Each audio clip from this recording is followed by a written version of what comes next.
Napakaganda ng mundo. As in, sobrang ganda. May araw, may hangin, may pangarap. Pero bakit parang ang bigat mabuhay? Simple lang.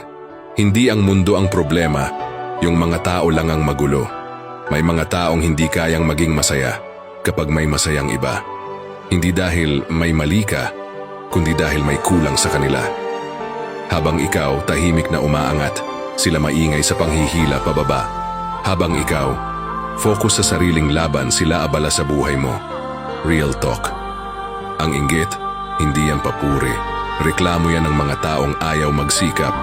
Kaya kung may naninira sa'yo, kung may naiinis sa tahimik mong progreso, congratulations! Ibig sabihin, tama ang direksyon mo. Huwag mong pangitain ang mundo. Dahil lang sa magulong tao. Maganda ang mundo, piliin mo lang kung sino ang papapasukin mo sa buhay mo.